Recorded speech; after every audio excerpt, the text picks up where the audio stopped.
What is your opinion on SDRs working with marketing teams?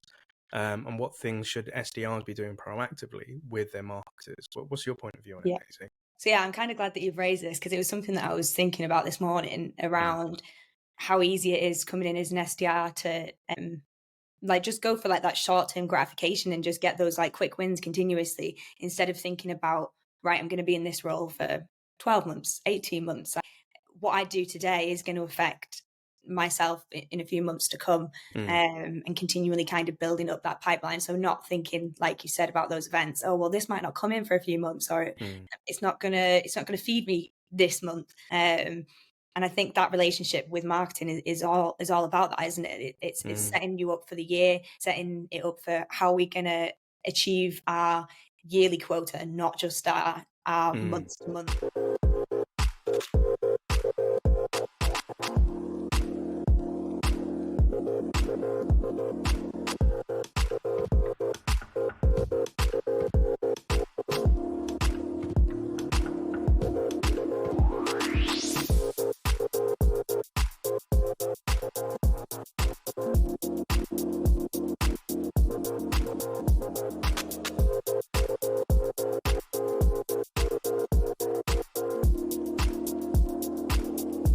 Hello, listeners, watchers, subscribers, and fans of the SDR Disco Call show.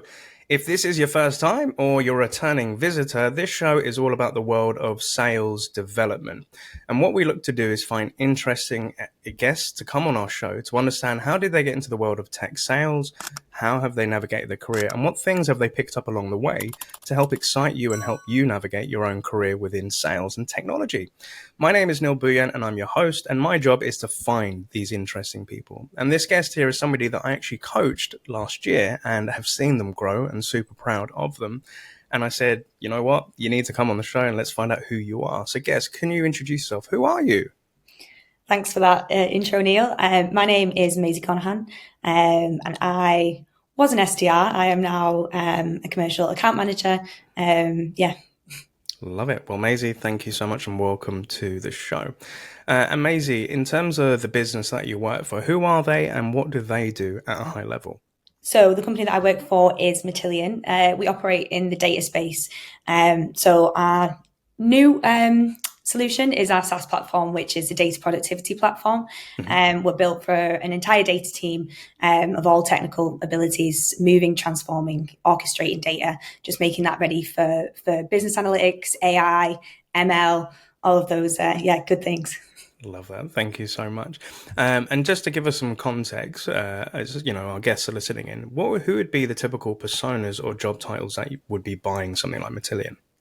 So as I said, because it spans across different technical abilities, so it could be a data engineer, data architect that's obviously kind of looking over the bigger piece of the data infrastructure, or it could be a data analyst that kind of has no coding ability but kind of wants to jump in and be able to service their own data pipeline. So yeah, quite a big span of different personas, which is good.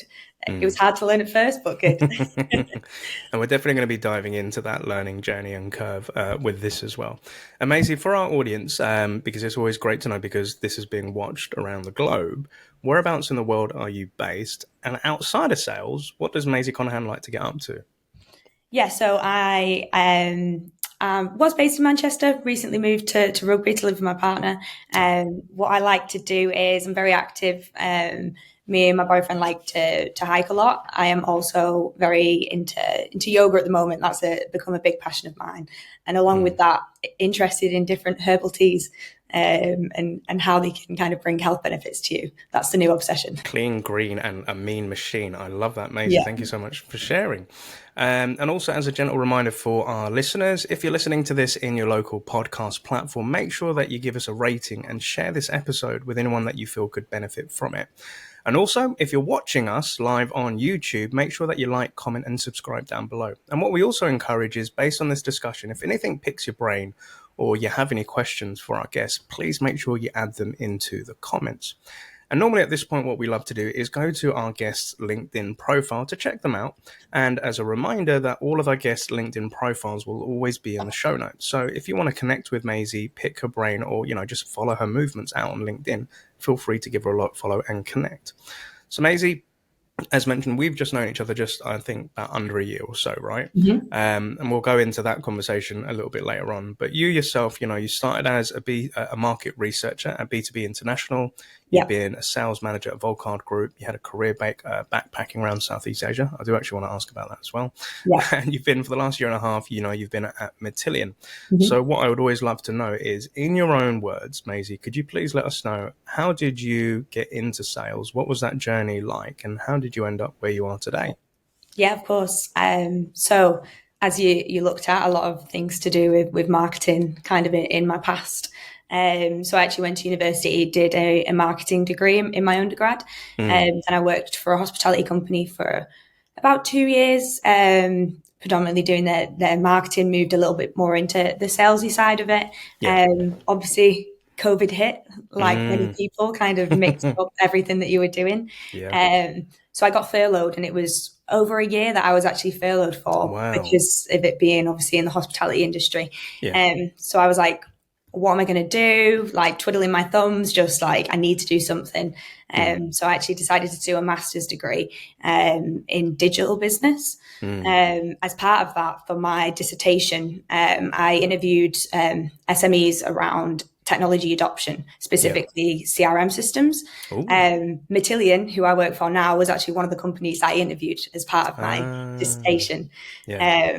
So obviously got to have a good feel for the company. They got a good feel for me. And then after it, my now manager said to me, have you ever considered working in sales? And I was like, I don't know. I'd never really thought about it, but maybe. And then the more I thought about it, the more I was like, do you know what? I think this would be a good fit for me.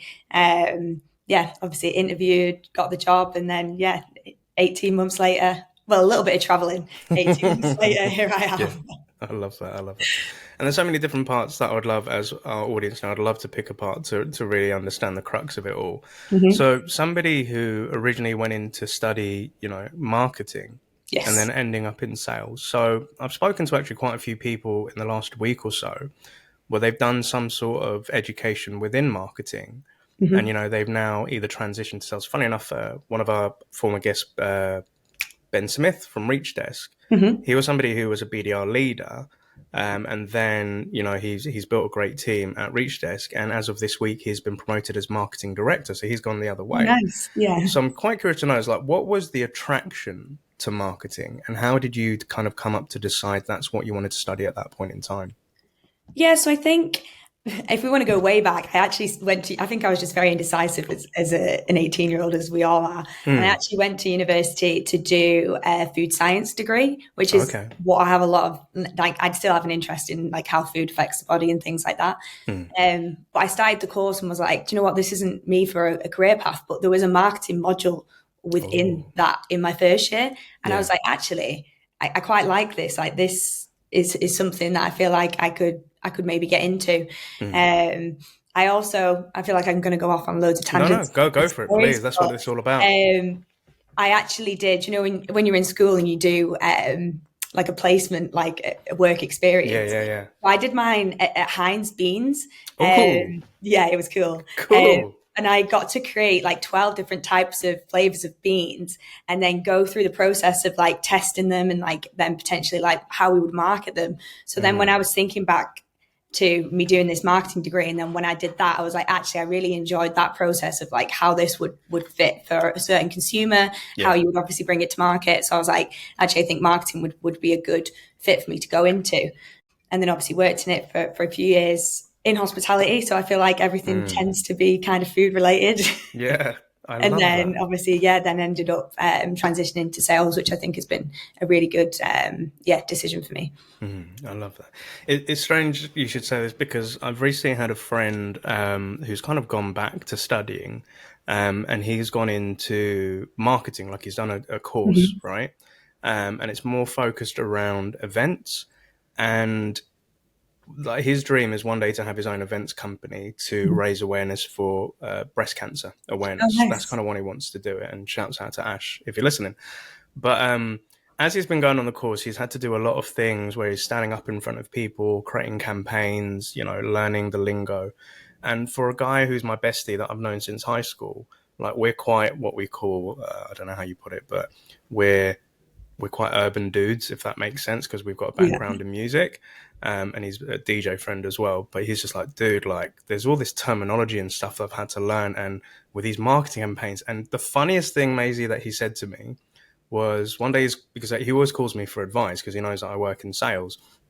And he said, oh, dude, like, there's this thing called Google Docs. And it's really weird because everybody can actually start typing in at the same time. And I was laughing at the phone. I was like, bro, have you never heard of Google Docs? He's like, nah. And I was just like, he said, how can people like write and collaborate at the same time? And I was like, oh my God, Ash, it's kind of like mind blown. Yeah. And I just said, bro, what you just said to me is like as if, you know, one of our mums has said, what's WhatsApp? Yeah. And he said, am I that old? And I was like, yeah, bro, like, come on, keep up with it. But the marketing side, but what the point I'm trying to get to here, sorry, is he was saying like, he's coming to the end of this course and he just says, dude, I'd never work in marketing. And I was like, what's made you say that? And he just said the personalities and the type of people within that role, it didn't mix with him and he just didn't get on with it because he's more commercially minded. Yeah. But he said, I love, you know, he loved the creative campaigns. He now understands the business acumen that he needs if he's going to be like pursuing this sort of career. But it made me laugh. And he just said, he then's kind of alluding to the sales side. He says, what's like the other side of the dark side like? The dark side, yeah. Yeah. And I'd love to know, and obviously, you know, we're going to come into your whole sales career, but from your point of view, when you were studying that marketing module, and then, you know, over the years, you've now come into the more commercial side of it.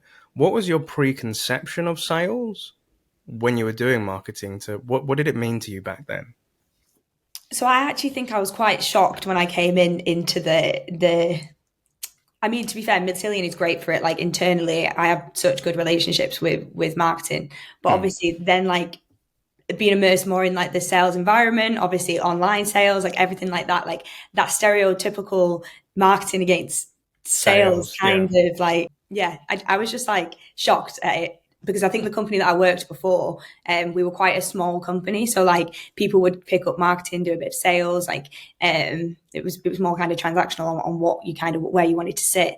So then actually seeing how it can be, the blame game can obviously kind of come in sometimes. But yeah, I think especially like at Matillion, I know that we kind of work well together. We have like weekly syncs with marketing where we can have feedback. So it kind of like goes both ways, which I think is good. But you can definitely see how it could turn into the one against the other when obviously we're all working towards the same goal. Yeah. So Maisie, I'm really interested to also know off the back of that, digital business, and you were studying that. What is digital business and why did you go into studying that? Yeah, of course. So the digital business, so the degree that I did, it was around, so obviously you've got technology, which companies, it's now very important for companies to be adopting and to be successful. And you've got people that are minded towards that side, very technology headed. And then like we've spoken about, you've got the commercial acumen people that are more towards the whole business strategy. So the degree in itself was kind of bridging the gap between the two to set the company up for like best success. The reason I decided to go into that was the company that I was working for at the time, as I mentioned, family run, quite small. It's quite hard for them to be able to like adopt certain technologies because they didn't have that skill within the business. So then it led me to kind of look at like what can we adopt for the skill set that we have within the company. So I'd already started looking at that side of it. So when I saw this degree come up, I was like, great, this will kind of be able to expand my knowledge and help me and potentially the company that I was working for and future companies. I love that. So that's interesting to know as well. And if I get it right, so your dissertation was to understand like technical systems such as a CRM, which then led you to find out about Matillion. Yes. Curious to know, how did you source Matillion and how did you approach them to get that info and interview out of them? Yes, of course. So there was a little bit of nepotism within Matillion.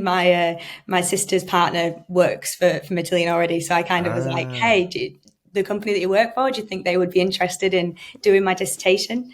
Yeah. But then I also interviewed 5 other companies and some of them, which actually set me up very well for the SDR role, was just emailing, reaching out on LinkedIn. There was also the company that I worked for at the time people that I knew. So like vendors that we worked with, there was a couple of vendors that I said, hey, so yeah, again, like leveraging internal relationships that I already had. So there was a few different avenues to how I got different companies to cooperate. I love that. And that was kind of the point that I love the fact that you alluded to, like it kind of set you up for that SDR gig, because when you told me that you're doing a dissertation, then you have to go interview a company, and obviously it resulted in a job, and we'll dive into that as well. It sounded like you were SDRing, so you email and then contacted them, having a discovery discussion to understand their business and how stuff works. And you know what? It's I wouldn't say a trend, but it's something I've started noticing with a few of our guests. So we had a lovely lady called Charlotte Higgins, who was on the show a couple of weeks back, and she works for a company called Screen Loop. And the play with Charlotte was she actually used to make music and make instrumental beats.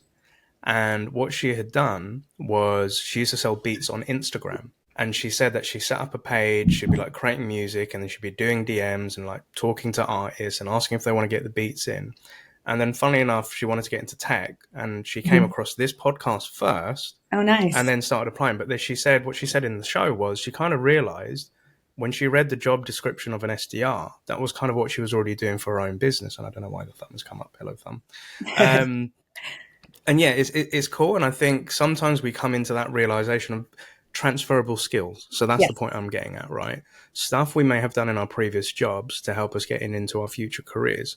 And I think with a lot of SDRs, and I'd love to get your thoughts on this, sometimes they're worried that going into this new role or industry, they're not going to be able to make it because they haven't had experience. And being a former hiring manager myself, sometimes if I saw somebody had no tech job experience or sales experience, I wouldn't be too worried. But what I'd be curious to know is, what did they do in those jobs that could kind of mirror what they would be doing in an SDR job? So if somebody had said to me, I've worked in retail or I've worked in hospitality or food, my first thoughts was, what was your customer service like? What was it like dealing with complaints and angry customers? What was it like working with a team? And I'd love to hear more about that. And if I could hear those transferable skills, I could potentially hire them as well. But I'm curious to know, now that you're in tech, what transferable skills do you think you've taken over from your studying, working in hospitality, and then coming into the world of tech sales? Yeah, of course. So yeah, I think that whole hospitality point. So throughout my whole university career, I worked as a server in hospitality, which I think definitely sets you up for a lot of things in sales, just in life, to be honest. Working a 12-hour shift, having to deal with customers complaining, not very happy, having to continually upsell. So yeah, there's lots of kind of transferable skills in that side of it. And then transitioning, so the same company that I worked as a waitress, that's what I transitioned into the marketing sales position. And then I got to build a lot of like internal relationships. So we had like 20 different venues with different managers, different sets of staff. I had to obviously go and build relationships with different people that had different visions for all the same company. So I think being able to build internal relationships is a very important thing that I've kind of taken over into the SDR role. Obviously, we kind of touched on it in the terms of marketing, like that continuous feedback loop of if you're getting inbound leads, if we've got events, obviously the more you feedback, the better we're going to be able to create it for the next one. So I think they're definitely transferable skills that I've taken into the role, and will just continue to use throughout my career wherever I go, I think. I love that. I absolutely love that. And I'd love to, so talking about relationships and coming to segue back into this marketing or sales and marketing piece. So yes, to kind of set the scene, sometimes I'm coaching SDRs and I'll ask them the question, so what are you up to at the minute? What do you want some help on? And sometimes with newer SDRs, you get this gritted teeth, marketing of coming up with some campaign. We're going to have to do events. I'm trying to do my prospecting and add into my sequences. And I just wish, it's just such a waste of time now. I can't be bothered to go into it because we're doing the events, but these leads won't convert for a while. And, I'm calling lists, and they're always asking us for time. And I sit there and be like, that helps you to build your future pipe, and you should really be working with them.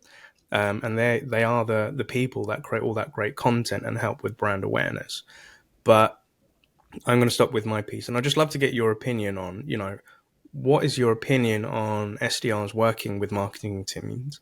And what things should SDRs be doing proactively with their marketers? What's your point of view on it, Yeah. Maisie?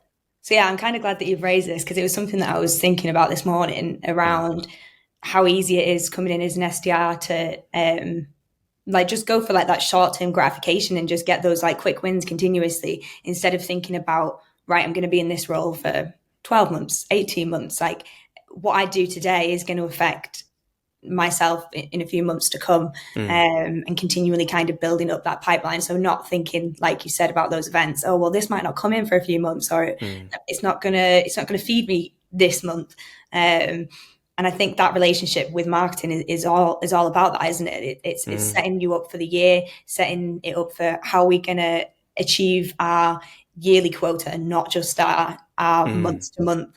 It's like if you were like, you don't live, I don't know, some people do, but I don't live like paycheck to paycheck. Do you know what I mean? Typically, you trying to put a little bit away to kind of feed yourself or be able to go on that holiday that you want to go to like later down the line. So I think trying to think long term as an SDR can be hard a little bit sometimes, especially when you feel that pressure towards the end of the month if maybe you're not at target. But yeah, definitely trying to have that mindset, I think will help coming in as an SDR and then help to build those relationships. Because if you're allotting a certain amount of time every month to, okay, what am I going to do in the next 3 months to 6 months? Then those ideas start coming in of, okay, so let's feed this back to marketing about this idea. Like it would be really great if we could collaborate on X, Y, and then we're all people at the end of the day. And it works both for prospects and internal people. So yeah, I think that's important that SDR should be thinking about the long term, right? When working with marketing, and they shouldn't really see it as, an interference of their day. And the reason I say this is, obviously, when I started my SDR career and I was asked, where do you want to go in the future? I said, I want to be a CEO of my own company. Yeah. So from my point of view, I was like, I need to know how marketing works because one day I'm going to have to do that myself or hire somebody. So I don't just want to hire somebody and say, yeah, you're the marketeer. I want to say, I would love to do marketing, to create content, campaigns, build brand. And I had to figure out all that sort of stuff. And what I also understood was that marketing were the ones that came up with great pieces of content like case studies, webinars, things that would attract people to learn about a particular subject, etc. And you know what? Back in my days, I used to love it when marketing would create a webinar for EMEA. And I remember one day, our head of marketing, Liz, said, Neil, would you like to run the webinar? I was like, yeah, dude, I'd love to be in front of a camera, and, it's kind of come into fruition with this podcast. But the other thing was, as an SDR, what I used to love was if MQLs came through, the inbound lead would come in. Obviously, I'd scrub up the lead in my CRM, Salesforce back then, make sure they had the right job title and everything, so that when I called them, I was ready to go and I knew who it was. But what I used to do is once I had converted that inbound lead, Maisie, I would then go look for 5 of the inbound lead's competitors for outbound. So I was a hybrid SDR. Because what I kind of understood was if I learned what that company's challenges were, it was more than likely that their competitors would also have the same problem. Yes. And another train of thought that I had as an SDR was anytime an inbound lead came in, the first thing I would do is look at our case studies and ask myself the question of which customers do they look like today? Because once I'd finished that inbound lead, I would then send a follow-up email with the case study as the social proof to that person. So and even today, like when I do discovery notes for, my own business, HappySelling, anytime a lead comes in, I'm like, who do they look like from a previous project that I've trained? Because that's what people are going to relate to. And it kind of comes to this piece of content, which is, yeah, everybody's got a product and it does A, B, and C. Cool. There are probably hundreds of other products that do the same thing with your competitors. But it's the content and the story as to why people came to that company. That's what they're more interested in. Great, you can tick a couple of boxes of can it do this and that and the other, but why did people come? So, a lot of SDRs come in and say, oh, what's the first thing that I should be doing in my first couple of months? I'm like, go sit with marketing and find out, well, who are the flagship customers and what are the stories? And also get access to the marketing calendar to see when campaigns are coming. Because if you want to be a mini CEO of your own territory, you are a marketeer. You are, trying to spread the brand awareness in your territory of who your company is and why you exist. And it's through marketing and their content that's going to help you out there. And I've seen a lot of SDRs when I catch up on meetings, Maisie, and they're like, so how are things going for Target? Well, I've got a couple of meetings in, but it's an inbound. Yeah. And I'm like, okay, Great. so what's the problem with that? And they're like, yeah, but it's an inbound. Because I think they have this disheartened thought of they didn't do the hunt or the work for it. Mm-hmm. But trust me, as a business owner, if I get an inbound lead, I'm like, yay, my brand's getting out there. Somebody's recognized and come to me to ask for help and stuff and whatnot. Yeah. But yeah, I'd highly recommend. And to your point, we're both working to the same goals. And I think sometimes, and I don't know why it is, but where SDRs may see marketing as the other side, it may stem from leadership and from the top as to how, or, their peers and colleagues talking about it. I've met a bunch of cool CMOs and heads of marketing that people are really inspirational. Yeah. And one for our audience, if you ever want to Google the greatest sales deck ever, was created by the company I work for called Zora. Mm-hmm. And that was created by a guy called Morgan Norman, who was my SDR leader eventually, but he was initially our VP of marketing and then became our CMO. If it wasn't for him, we wouldn't have the greatest sales deck that every sales rep wants to rip and every founder wants to have. Yeah. I've got the original copy on my laptop. But anyway, I'm digressing. But we've spoken about marketing. Mm-hmm. Now I want to get back into Matillion because obviously from your point of view, it is a very technical world. What was it like coming into a company in a technical, kind of environment and you learning that sort of lingo and getting an understanding of it? What was that like, Maisie? Yeah, so obviously coming in, I think at first my mind was just like, I don't know if I can fit any more information inside. But obviously over time, like you just slowly learn more things, don't you? Like I think, especially me, I think sometimes you don't give yourself enough credit for like how much you actually do absorb, like even if it doesn't feel like you are. I think obviously doing my digital business masters as well definitely set me up for success. So obviously I appreciate a lot of people don't go into it after already maybe doing a degree with like a high level overview of maybe what's going on in that particular sector. But yeah, I remember just like going through like so many slides, like just watching so many videos, just trying to like cram so much information in. But then I found like speaking to my colleagues was just like such a big way to kind of learn and absorb, because obviously you have like this technical jargon and you have the way that it's presented in your training material, like online, things like that.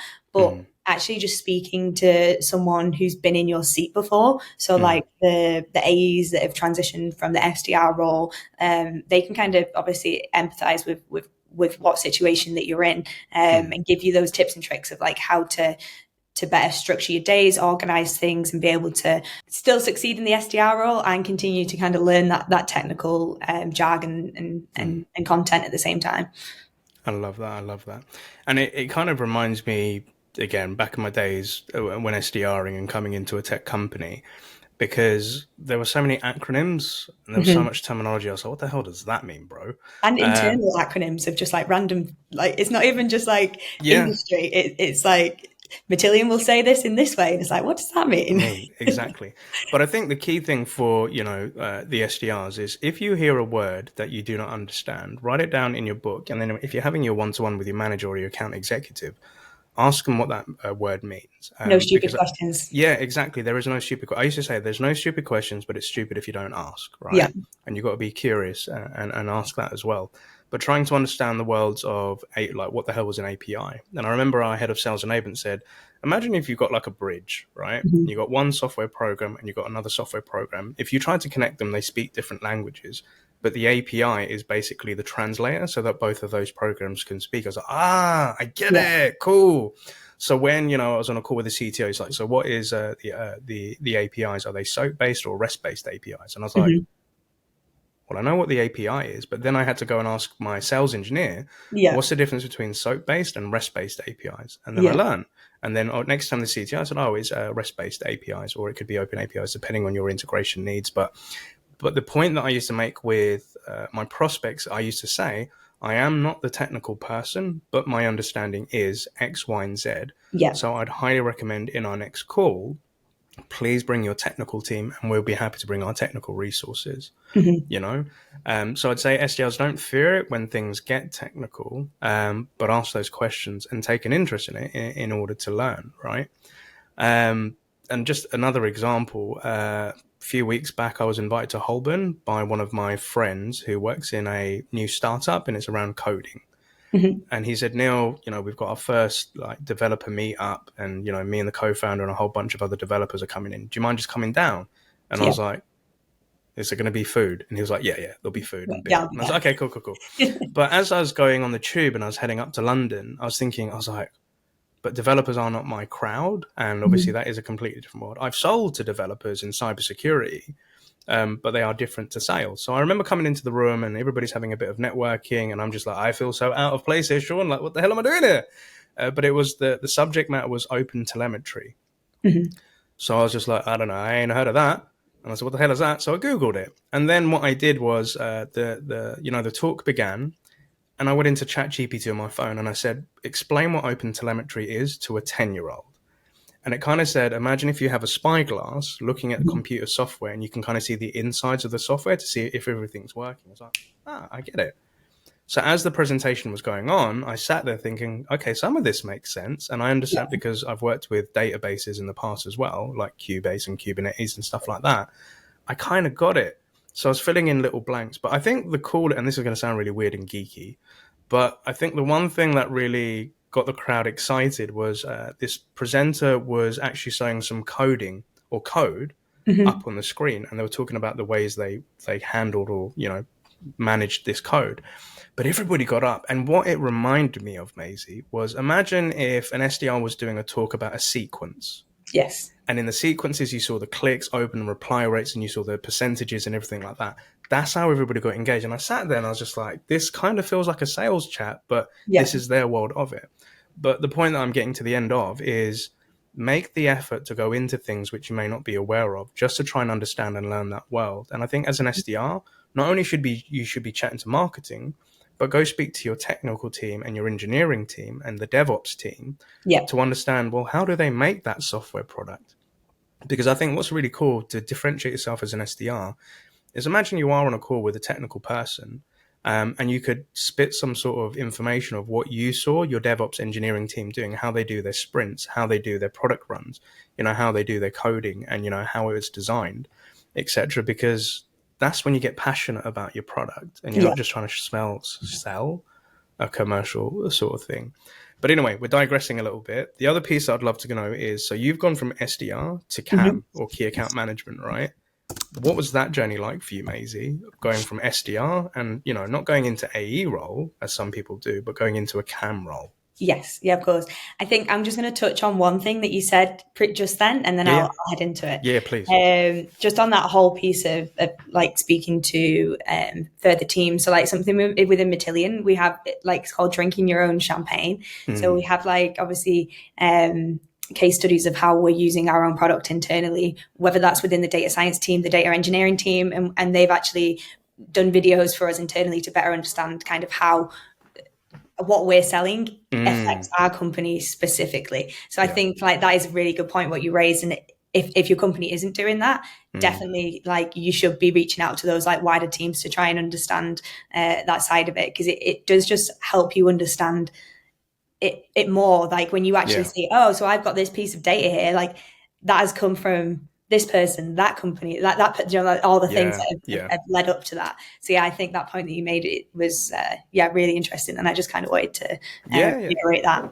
100%, because you know it takes a whole company to build that product that you're trying to sell. And I can remember many sales kickoffs that I've been on where everybody's having beers like around a table, some offsite and something like that. And sometimes you'd see the developers all hooded together over there, and then you see the SDRs and sales teams all over there. And I used to stand in the middle and think, and I'll just walk over to the developers and be like, hi, my name's Neil, part of the SDR team.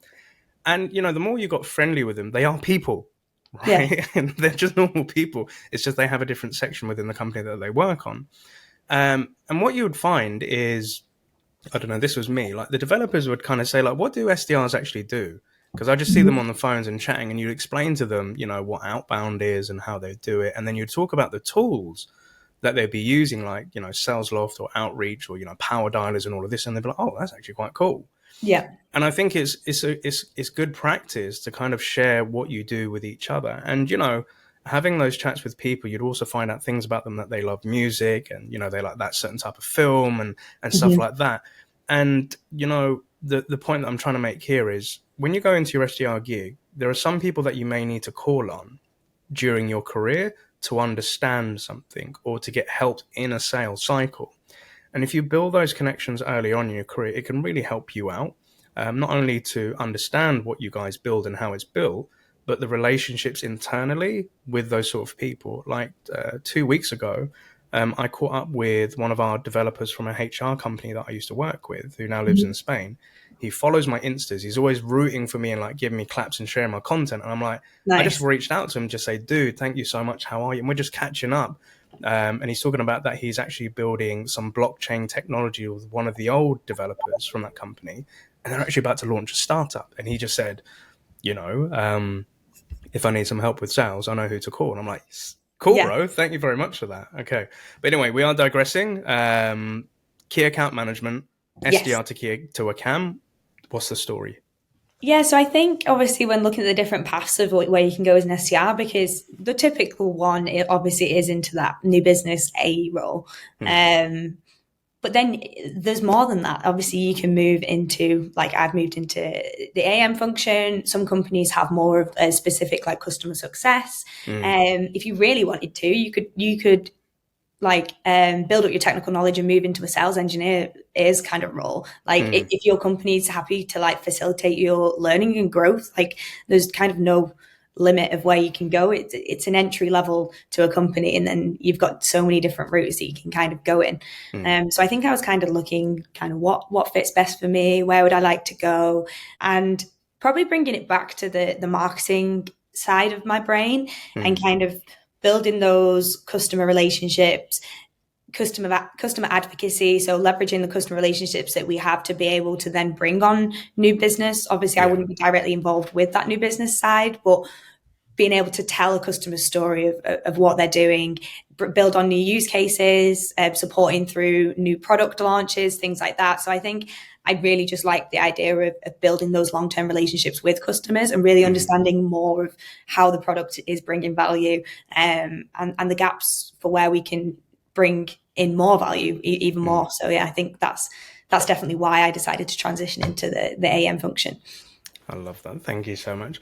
And obviously what I wanted to touch on was coaching. So we've, you know, had the beautiful opportunity to have like a coaching relationship. And I met you last year where you was this SDR, you had these targets and you had this career plan that you wanted to get into. Yes. What advice would you give? And again, I'm not trying to give a plug here, but if everybody wants a coach, let me know. But the question is, how did you approach coaching? What was the benefit of coaching for you? And what would you say to other people that are thinking about coaching, Maisie?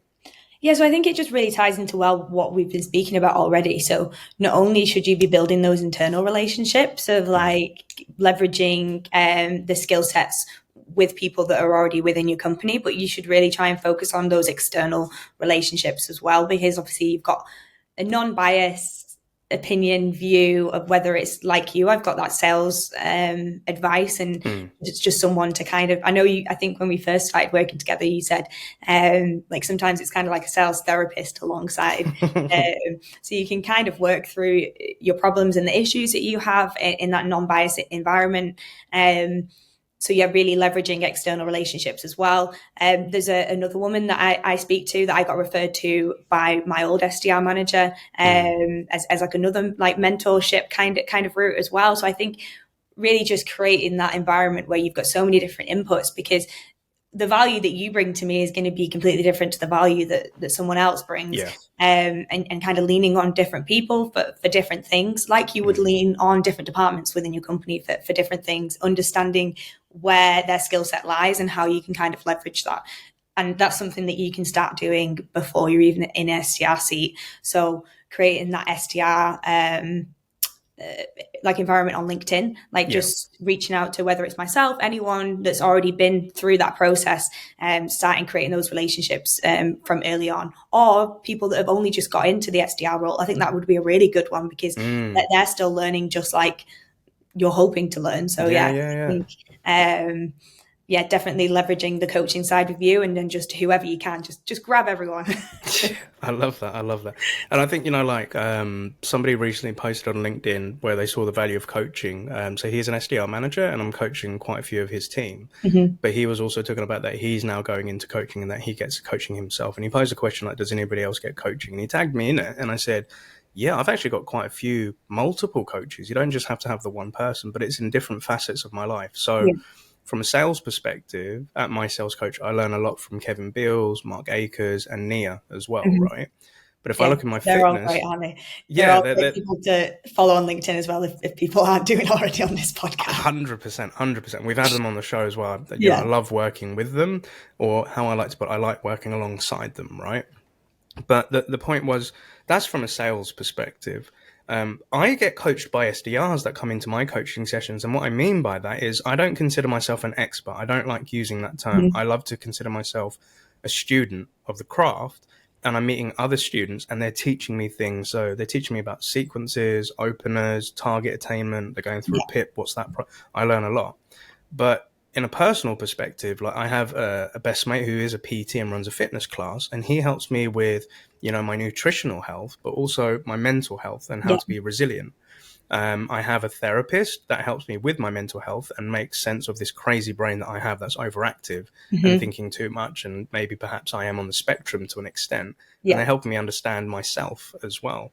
But, in other things like my accountant is my financial coach. Candice helps me understand, right, should I be adding VAT to this invoice? How do I make sure that I'm in the IR35 regulations and I'm not out of sync with my financials? And, ultimately with coaching, the thing that I've learned, it's always good to speak to people that are maybe 6 months to a couple of years ahead of you. And they've walked that path and you're able to understand their journey and story. And again, this is why we do this show, to help people understand. So in essence, Maisie, you are coaching people unknowingly that are listening to this. But you harped on a point, which I think is really good, which I haven't even thought about, is, people that are just starting out, kind of like a buddy system, right? Yeah. And I've got a real life example of this where end of 2022, everybody's worried about an upcoming recession. And I lost clients and I had no work, and I gained a recession buddy. Now, my recession buddy is a guy called Aaron Davis of Uniper Recruitment. And we're two founders where we just found each other on LinkedIn. We got onto a Zoom and we're both shitting our pants that we don't have any work. We have to wind our businesses down and go look for a job. Yeah. The beautiful news was his business bounced back. I joined my sales coach and we're in a better position. But what we did was we created a yearly goals template of things that we want to do. And we kept each other accountable. And motivated. And every month we catch up once a month to look at our spreadsheet and say, okay, dude, what did you get done this month? What didn't happen? And then he asks me. But then what we find is he teaches me something. So he has his own podcast and he's showing me his tech and his AI that he's using. I'm like, oh, wow, bro, that's so freaking cool. And I said, have you checked this? And this is how I do that. Yeah. And then other things open up. So I think, you don't have to just search for the person that's way ahead of you. You can actually buddy up with people that are doing the same thing as you at the same point. And I think that's a valid point, Maisie. So thank you very much for putting that on. That's blown my mind. But anyway, but you know what? It's been absolutely amazing having you on the show. It's been great working with you as well. I'm so proud to see how far you've come since our coaching sessions. But if we're talking back to that Maisie who, was, sitting there looking at that marketing module and thinking, oh, that's interesting. Yeah. And she's just about to start the same journey as you. What 3 bits of advice would you give to that younger Maisie? Yeah, so I think I actually wrote down ideas before this and we've accidentally covered a lot of it. So it was like teeing up. Yeah. So I think the first thing I wrote down was continue to be adaptable throughout your search and your sales career. So I think there's always the idea of best practice, but I think you should never say best practice because it kind of implies that it's perfect and it's finished. I think you should constantly evolve what you're doing and how to get to that next stage, because macro environments, everything just changes on a regular basis. So you need to be able to keep up with things. And one thing that works one month is not going to work the next. So just continue to grow, which then goes into the next thing of how you're going to grow. Focus on those relationships that you're building, like we've spoken about. So whether it's internal, external, just learn to be able to speak to people because that will also help with your prospecting and your sales career. The more that you build relationships with maybe those developers that you're scared to reach out to, it's transferable skills. You might be scared to pick up the phone to reach out to someone that you don't know as well. So they go hand in hand. And then the final point is looking for a company with aligned values and the ethos that you like. I think you're going to thrive in an environment that's best suited to you. So I know it's probably hard as an SDR starting out, because you're just going to want to take anything that you can get. But even though you're early on in your career, you still deserve to have an environment that's going to help you grow to the highest potential that you have. So kind of try and pull back and weigh up those both options of if it's going to be the right choice for you or not. So yeah, those 3 things. That's pretty solid, dude. And yeah, you're right. You deserve to be in an environment that helps you grow. Yeah. And sometimes we have to go through iterations of different companies to figure that out. And I can kind of like relate to that with my sales coach. Like Kevin Mark always says to me, like, Neil, you deserve to be here and you deserve to be a coach. Like, oh, that makes me feel so good. And it makes me happy in my work. And it makes you grow more. And exactly. More. Yeah, exactly. 100%. And are there any shout outs that you'd like to give on today's show, Maisie? I would like to. So my manager that I spoke about, who I actually interviewed, obviously at the beginning of my Matillion, Ben Redfern, he has been just really supportive throughout my whole sales career, and he is now my manager as well in my new role. So yeah, it'll be great to see how I continue to grow with his guidance. Also a shout out to you, Neil, because you've always been very supportive and helped me through a lot of things. And I know that we've been trying to tee up this podcast for a while, so I'm glad that it's finally happened. Love it. And you're more than welcome. Thank you so much. That really makes me happy, dude. And a big thank you to our listeners, watchers, and subscribers for joining us on Maisie's chapter today on the SDR Disco Call show. Again, Maisie's LinkedIn profile will be in the show notes. If you want to connect with her, pick her brain, or understand more things that we've discussed today, please feel free to reach out. And if you're listening into this or our local podcast platforms such as Apple, Spotify, Google, you name it, we're on it. Please make sure that you give us a rating and share. And if you're watching this on our YouTube channel, please make sure you like, comment, and subscribe down below. And any questions, add them to the comments and we'll make sure they get answered. But Maisie, it's been an absolute pleasure to have you on the show. I'm really proud of you, dude. I'm wishing you a successful week and most importantly, happy selling, Maisie.